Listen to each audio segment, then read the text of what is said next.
Vergil Ortiz Jr., after a year hiatus, he comes back looking good.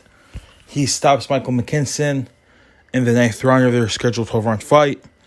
And from the first second, he seemed like a bigger, stronger, better, more talented guy.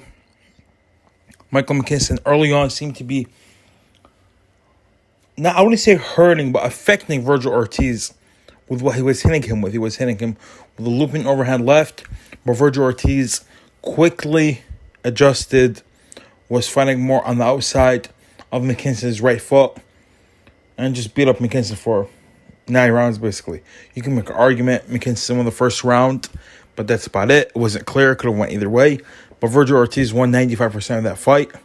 He dominated McKinson.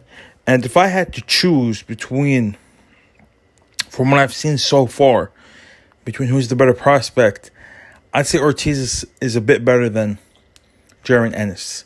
I've seen Ortiz in with better guys than Jaron Ennis. That's not, I want to say that's Jaron Ennis' fault, because rumors are Jaron Ennis is trying to get Keith Thurman inside the ring, and that's obviously would be the best fighter any of both guys would have faced. And I'd love to see him against Keith Thurman, because I doubt Keith Thurman is going to fold with the first clean shot. Now, McKinson, early on, especially in the first 3 or 4 rounds, showed that he wasn't being affected whatsoever from the punches, and showed good heart, good chin, good composure under fire. I would want to see McKinson versus Conor Benn, and I wouldn't be surprised whatsoever if McKinson beats Conor Benn. I wouldn't.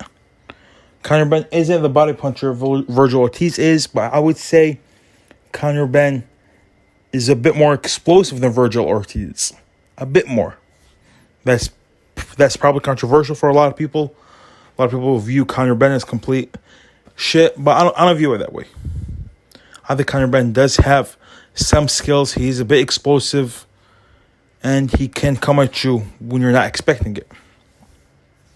Now, Vergil Ortiz, as I said, if I had to pick out of the 3 prospects, Ortiz, Ennis, and Ben, I'd say he's the best one.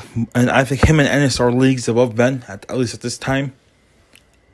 I think him and Ennis would be a great fight, because Ortiz, I have seen him being affected from punches before. I haven't seen Ennis hurt before. Haven't watched all of Ennis' fight. I think I've only watched 3 fights for him. I've watched also 3 fights for Ortiz. This fight, the Hooker fight, and the Mean Machine fight. And I've seen Ortiz hurt in those 2 fights, and I've seen him affected in this fight. So, God knows how good his chin is, but he's a good defensive fighter and good pressure fighter. Skilled pressure fighter. Not one of those Marco Antonio Rubio pressure fighters that just go out there and try to punch, or those David Lemieux type fighters who have killer power, but they don't know what to do with it. So that's my thoughts on this fight. Give me your thoughts in the comment section below. Like, subscribe, enjoy the video, and Sadiq Boxing out.